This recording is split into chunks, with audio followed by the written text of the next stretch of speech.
അന്നത്തെ അന്നത്തിന് അന്യന്റെ ഭാണ്ഡങ്ങൾ തന്ത്രത്തിൽ ഒപ്പിച്ചെടുക്കും എന്ന് മസൂനനാരുടെ കവിത പോലെ കോൺഗ്രസ് തെരഞ്ഞെടുപ്പ് രാഷ്ട്രീയത്തിന് ആവശ്യമായി.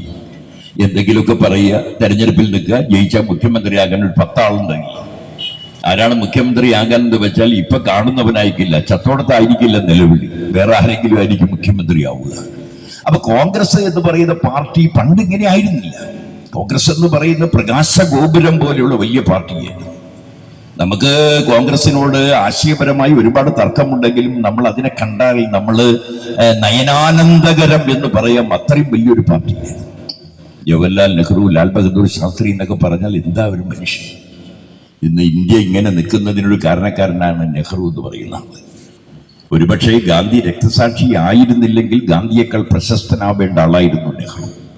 ഗാന്ധി രക്തസാക്ഷി ആയതുകൊണ്ട് മാത്രമാണ് ഒരുപക്ഷെ ഗാന്ധിക്ക് ഇത്രയേറെ മഹത്വം കിട്ടുന്നത്. എന്നാൽ അതിനേക്കാൾ പ്രശസ്തനാവേണ്ട ഒരാളാണ് നെഹ്റു. ഇന്ത്യൻ ഭരണഘടനയുടെ ആമുഖം ഒറ്റ രാത്രി കൊണ്ട് എഴുതിയ ഒറ്റ മനുഷ്യന്റെ പേരാണ് നെഹ്റു. ലാൽ ബഹദൂർ ശാസ്ത്രിയും അതുപോലെയാണ്. അയാൾക്ക് കടത്തുകൂലി ഇല്ലാത്തത് കൊണ്ട് പുഴ നീന്തിക്കടന്ന് പഠിക്കാൻ പോയ ആളാണ് ലാൽ ബഹദൂർ ശാസ്ത്രി.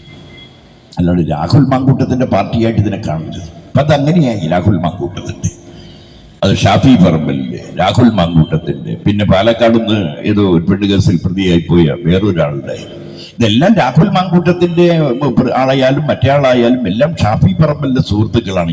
എനത്തോട് ചേരും എരണ്ട വെള്ളത്തോട് എന്നൊക്കെ പറയുന്ന പോലെ ഇവർക്കൊക്കെ എന്തൊക്കെയോ അസംഭവ്യമായ സംഭവങ്ങളിൽ ബന്ധങ്ങളുണ്ട് എന്നാണ് അതിനർത്ഥം.